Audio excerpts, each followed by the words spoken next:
আসসালামু আলাইকুম রহমতুল্লাহি ওবরকাতুহু। সম্মানিত দর্শক, বাংলাদেশে আমেরিকার নতুন রাষ্ট্রদূত জানুয়ারি মাসে 12 তারিখে সন্ধ্যাবেলায় তিনি কাজে যোগ দিয়েছেন। তিনি বাংলাদেশ হওয়ার পরে যে রাষ্ট্রদূত হলেন, ক্রমানুসারে তার অবস্থান 18তম। তো ব্রেন্ট ক্রিস্টেন সেন, আবার বলি ব্রেন্ট ক্রিস্টেন সেন, নামটা অনেক সুন্দর না? পিটার হাসের চেয়েও স্ট্রং। ব্রেন্ট এক ধরনের দৃঢ়তা আছে। ক্রিস্টেন সেন, সহায়কারে সে না, ক্রিস্টেন সেন, মানে নামেই অনেক কিছু বুঝিয়ে দেয়। যারা তাকে চিনেন, ঘনিষ্ঠভাবে চিনেন, যখন তিনি 2019 সন থেকে 21 সন, প্রায় 3 বছর বাংলাদেশে এর আগে কাজ করে গেছেন। এখানে বাংলাদেশের যে ইকোনমিক বিষয়গুলো এবং রাজনৈতিক বিষয়গুলো, political affairs and financial affairs, American সরকারের এই দুটি বিষয় তিনি বাংলাদেশে যখন দায়িত্ব পালন করেছিলেন 2019 থেকে 21 সন পর্যন্ত, ওই সময়টিতে তিনি বাংলাদেশে এই দায়িত্ব পালন করতে গিয়ে যত রকম কর্পোরেট হাউস আছে, ব্যবসা বাণিজ্যের যত মেগা স্টার আছে, সবার সঙ্গে তার ওঠা বসা আছে। সরকারের ভিতরে বাইরে সবাইকে তিনি ছিলেন। আর একই সঙ্গে যেহেতু তিনি রাজনীতির বিষয়াদিও দেখতেন, পলিটিক্যাল অ্যাফেয়ার্স, তো এই কারণে বাংলাদেশের যত রাজনীতিবিদ আছেন, প্রথম শ্রেণীর রাজনীতিবিদ প্রায় সবার সঙ্গে তার একটা ব্যক্তিগত সম্পর্ক ছিল এবং এখনও আছে। তো যারা ব্যক্তিগতভাবে তাকে চিনেন, তারা খুব ভালো করে জানেন যে তার মেধা, তার যোগ্যতা এবং তার গ্রহণযোগ্যতা, তার দৃঢ়তা, তার যে ব্যক্তিত্ব, এটা অতীতে মার্কিন যুক্তরাষ্ট্রের যে সকল আলোচিত রাষ্ট্রদূত যারা ছিলেন তাদের থেকে একেবারে আলাদা, সম্পূর্ণ আলাদা। সেক্ষেত্রে আমাদের স্বাধীনতা যুদ্ধের সময় যিনি বাংলাদেশের চার্জ দ্য অ্যাফেয়ার্স ছিলেন, অনেকটা তার সঙ্গে তুলনা করতে পারেন। এর বাইরে Peter D Haas, William B Milam, কিংবা ধরুন সেই ড্যান ডব্লিউ মজিনা বা মার্শাল বার্নিকাট বুম, এই মানুষগুলোদের সাথে যদি তুলনা করেন, তারা অনেকটা লিবারেল, একেবারে সাধারণ একজন রাষ্ট্রদূতের মতো। কিন্তু এই ভদ্রলোক যিনি আসতেছেন বা এসছেন, সেটা হলো ব্রেন্ট ক্রিস্টেন সেন। তার ভিতরে যে লিডারশিপ কোয়ালিটিটা, ব্যক্তিত্বটা, লেখাপড়া এবং বাংলাদেশ সম্পর্কে তার যে স্টাডি, এটা অতীতের যে কোনো রাষ্ট্রদূতের চাইতে বেশি। 2 নম্বর হলো যে তিনি এখানে যে সময়টাতে ছিলেন, আওয়ামী লীগ জমানাতে আমেরিকার সাথে তার অনেকগুলো বড় বড় ডিল তিনি করেছিলেন, পলিটিক্যাল এবং ইকোনমিক্যাল। আর সে সকল ডিলের মধ্যে কেবল যে মাত্র সরাসরি আমেরিকার বাংলাদেশের ব্যবসায়িক বিষয়াদি ছিল তা নয়। আমেরিকার যে সকল বন্ধু রাষ্ট্র আছে, যাদের সঙ্গে আমেরিকার খুব ভালো ব্যবসা বাণিজ্য চলছে, তো সেই সকল ব্যবসা বাণিজ্যগুলো করা আর পলিটিক্যাল বিষয়াদি করা এবং চীনের সঙ্গে বাংলাদেশের একটা ব্যারিকেড তৈরি করার ক্ষেত্রে তিনি শতভাগ সফল হয়েছিলেন ওই সময়টিতে। 2019 থেকে 21 পর্যন্ত তার ওই জমানাতে চীন শত চেষ্টা করেও শেখ হাসিনার ধারের কাছে যেতে পারেনি। 2 নম্বর হলো, যেটা ড্যান ডব্লিউ মজিনার সময়টিতে রাষ্ট্রদূত পর্যায়ের কর্মকর্তাদের সঙ্গে যে একটা খারাপ সম্পর্ক হয়েছিল শেখ হাসিনার, সেই সম্পর্কটাকে তিনি এই সময়টাতে নিউট্রাল করে ফেলেছিলেন, একেবারে নিউট্রাল করে ফেলেছিলেন। এবং আওয়ামী লীগের যত লোকজন আছে, যারা শীর্ষ পর্যায়ের লোকজন আছে, মোরলেস সবার সঙ্গে তার একটা ভালো সম্পর্ক, ব্যক্তিগত সম্পর্ক। আপনার পররাষ্ট্রমন্ত্রী সাবেক ডক্টর মোমেন তার একটি সাক্ষাৎকার দেখেছেন, এবং সেই সাক্ষাৎকারে তিনি বলেছেন যে ব্রেন্ট ক্রিস্টেন সেন তার খুব ঘনিষ্ঠ বন্ধু। তার সঙ্গে তার পৈতৃক বাড়িতে, সিলেটের গ্রামের বাড়িতে তিনি বেড়াতে গেছেন যখন তিনি বাংলাদেশে দায়িত্বরত ছিলেন। এভাবে বহু মানুষের সঙ্গে তার সম্পর্ক আছে। তো এখন এই যে তার যে আগমন, সেই আগমনে এত আলোচনা হচ্ছে কেন?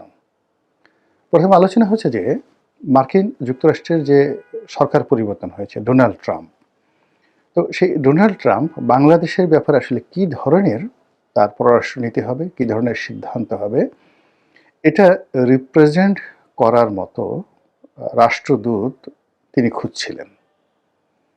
এবং আপনারা জানেন যে আমেরিকাতে এই রাষ্ট্রদূত পর্যায়ের লোকগুলো 100% পলিটিক্যাল হয়। আগে যারা ছিলেন জো বাইডেনের জামানাতে পিটার ডি হাস, তিনি তার সরকারকে রিপ্রেজেন্ট করতেন। তো ফলে ওরকম মনের মতো রাষ্ট্রদূত না পাওয়ার কারণে এই গত সেই ডোনাল্ড ট্রাম্প আসার পরে যে সুদীর্ঘ সময় এখানে ভারপ্রাপ্ত রাষ্ট্রদূত দিয়ে চালানো হয়েছে, চার্জ দ্য অ্যাফেয়ার্স, তাদেরকে দিয়ে চালানো হয়েছে। তো ফলে আমরা মার্কিন নীতি, আমেরিকা যে এই মুহূর্তে ডক্টর ইউনূস সম্পর্কে কী চিন্তা করে, বিএনপি সম্পর্কে কী চিন্তা করে, তারেক রহমান সাহেব সম্পর্কে ডোনাল্ড ট্রাম্পের ধারণা কী, বা শেখ হাসিনা সম্পর্কে ডোনাল্ড ট্রাম্প কী চান, এই কাজের যে একটা বাস্তব প্রতিফলন, এই প্রতিফলনটি আমরা এই গত 17 মাসে দেখতে পাইনি। এমনকি mister Donald Trump doctor Mohammad ইউনূসকে কতটুকু ভালোবাসেন, কতটুকু ঘৃণা করেন, কতটুকু আপহোল্ড করবেন, বা তার পেছনে কতটুকু লাগবেন, এই কাজটি যিনি on behalf of Donald Trump যিনি করবেন, তিনি এই ব্রেন্ট ক্রিস্টেনসেন। এই কারণে তাকে নিয়ে খুব আলোচনা হচ্ছে, ভীষণ রকম আলোচনা হচ্ছে। আর এই কাজটি করার জন্য তার যে এই মুহূর্তে তার হ্যান্ডসকে যেভাবে শক্তিশালী করা হয়েছে, আগে পিটার ডি হাসের জমানাতে বা জো বাইডেনের জমানাতে ঢাকার মার্কিন রাষ্ট্রদূত একেবারে সরাসরি তাকে রিপোর্ট করতে হতো সেই ডুয়েল ওয়েতে, প্রথমত দিল্লির কাছে। আর মার্কিন পররাষ্ট্র দপ্তরের দক্ষিণ এশিয়া বিষয়ক যে ডেস্ক রয়েছে তার প্রধান ছিলেন মিস্টার ডোনাল্ড লু, তার সঙ্গে। এর বাইরে তার কোনো যোগাযোগ ছিল না। কিন্তু দিস জেন্টলম্যান, উনি প্রথমত যে ওনার যিনি প্রতিরক্ষা মন্ত্রী ডোনাল্ড ট্রাম্পের, এবং যিনি পররাষ্ট্রমন্ত্রী এবং স্বয়ং ডোনাল্ড ট্রাম্প, এই তিনজনের সঙ্গে তার একটা ব্যক্তিগত সম্পর্ক রয়েছে। আর বাংলাদেশের যে প্রেক্ষাপট, বিভিন্ন কারণে এই তিনজন গুরুত্বপূর্ণ ব্যক্তি, অর্থাৎ মার্কিন ভাইস প্রেসিডেন্ট, মার্কিন প্রেসিডেন্ট, মার্কিন পররাষ্ট্রমন্ত্রী, এই তিনজন গুরুত্বপূর্ণ ব্যক্তি বিভিন্ন কারণে ব্যক্তিগতভাবে ইন্টারেস্টেড, ইনভলভ। যেমন মোদির সঙ্গে, নরেন্দ্র মোদির সঙ্গে ডোনাল্ড ট্রাম্পের ব্যক্তিগত বন্ধুত্ব এবং শত্রুতা, এর সঙ্গে ট্রাম্প এবং ট্রাম্প পরিবার জড়িত। এবং এর সঙ্গে ব্যবসা বাণিজ্য, আদানি, আদভানি, তারপর শেষে হিন্দুজা, এরপরে আম্বানি, এই পরিবারগুলো জড়িত।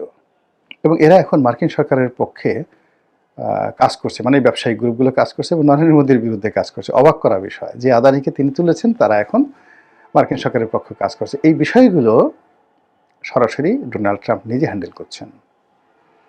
বার্মা অ্যাক্ট, অর্থাৎ মায়ানমারের সাথে রোহিঙ্গাদের সাথে যে সমস্যা, এটাও তাকে ভাবিয়ে তুলেছে। চীনের সাথে এই মুহূর্তে তার যে সমস্যা, সেই সমস্যার কারণে বাংলাদেশের ব্যাপারে মিস্টার ডোনাল্ড ট্রাম্প সরাসরি যেভাবে ইন্টারেস্ট দেখাচ্ছেন, ইতিপূর্বে এই দেশকে নিয়ে কোনো মার্কিন প্রেসিডেন্ট সরাসরি এভাবে হ্যান্ডেল করেননি। থার্ডলি, বাংলাদেশের কোনো পলিটিশিয়ানের সাথে কোনো মার্কিন প্রেসিডেন্টের পারিবারিক সম্পর্ক হয়নি, যেটি ডোনাল্ড ট্রাম্পের সঙ্গে শেখ হাসিনার সম্পর্ক আছে, পারিবারিক সম্পর্ক। দ্বিতীয়ত, বাংলাদেশের রাষ্ট্র ক্ষমতায় যাকে বলা হয়, কোনো লোক কখনো বসেনি যার সঙ্গে মার্কিন প্রেসিডেন্টের ব্যক্তিগত শত্রুতা, ঈর্ষা, ক্ষোভ ছিল, যেটা ডক্টর মোহাম্মদ ইউনূসের সাথে ডোনাল্ড ট্রাম্পের আছে। এবং তিনি যে ওই যে একটা মাইক্রো ক্রেডিটের একটা লোক আছে না, মাইক্রো ক্রেডিট, ক্ষুদ্র ঋণের যে একটা গায়কের গা রস্যই GUI, গাই, এভাবে তিনি একটা তাচ্ছিল্য করার চেষ্টা করেছেন। এরকম আপনি অতীতে কোনো দিন বাংলাদেশের কোনো রাষ্ট্রপ্রধান বা সরকার প্রধানকে নিয়ে মার্কিন প্রেসিডেন্টের মতো পর্যায় থেকে এই ধরনের মানে স্ল্যাং ল্যাঙ্গুয়েজ, তারপর সে টিপ্পনি কাটা, এই ধরনের কখনো ঘটেনি।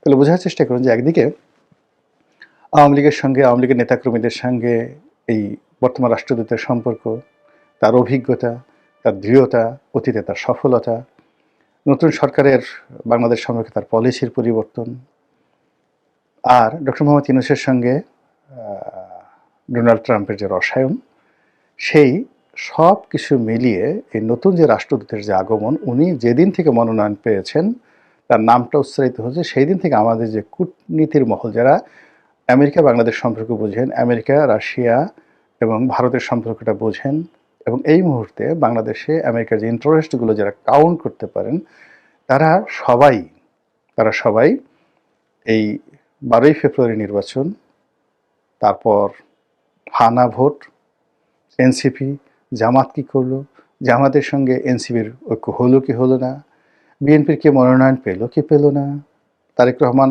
সাহেব দেশে এলেন কি এলেন না, এই টোটাল বিষয়গুলোর চাইতে যারা ডিপ্লোম্যাটিক এক্সপার্ট ইন বাংলাদেশ তাদের কাছে এই মার্কিন রাষ্ট্রদূতের বাংলাদেশে নিয়োগ এবং তার আগমন অনেক গুরুত্বপূর্ণ। এবং তিনি এসেছেন 12 তারিখে, জানুয়ারি 12 তারিখে। আসার পরদিন থেকেই সর্বস্তরে আওয়ামী লীগের যারা লোকজন রয়েছেন তাদের মধ্যে একটা খুশির বন্যা বয়ে গেছে।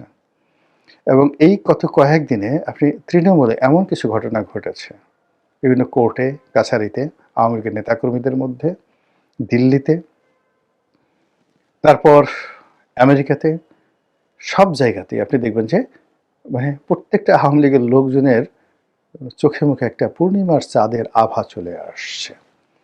এরই ধারাবাহিকতায় এই প্রথম ডক্টর মোমেন তিনি পাবলিকলি একটা সাক্ষাৎকার দিলেন এবং তার সেই সাক্ষাৎকারের প্রতিটি শব্দ, প্রতিটি বাক্য এটা রীতিমতো ভাইরাল হয়ে কোটি কোটি মানুষের মধ্যে রীতিমতো চমক তৈরি করে ফেলেছে।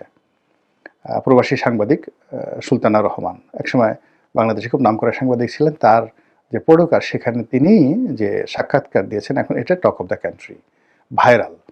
এবং যখনই তিনি কথাবার্তা বলছেন আপনি দেখেন মোমেন সাহেব তার কথাবার্তার মধ্যে তার চেহারার মধ্যে আপনি দেখবেন যে তার আত্মবিশ্বাস কোন পর্যায়ে, এবং তিনি এই বর্তমান রাষ্ট্রদূত সম্পর্কে খোলামেলা যে কথাগুলো বলেছেন সেই খোলামেলা কথাবার্তার মধ্যে আপনি কি কোনো ইঙ্গিত পেলেন নাকি পেলেন না? আমার কাছে কিন্তু বিষয়টি মনে হচ্ছে যে উনি আসার পরে যে রাজনীতির যেটা স্বাভাবিক স্রোত বা গতিধারা এটা পরিবর্তিত হবে, নতুন কিছু দেখতে পাবেন, নতুন কিছু শুনতে পাবেন। মহান আল্লাহ আমাদের সবার কল্যাণ করুন। আসসালামু আলাইকুম ওয়া রাহমাতুল্লাহি ওয়া বারাকাতুহু।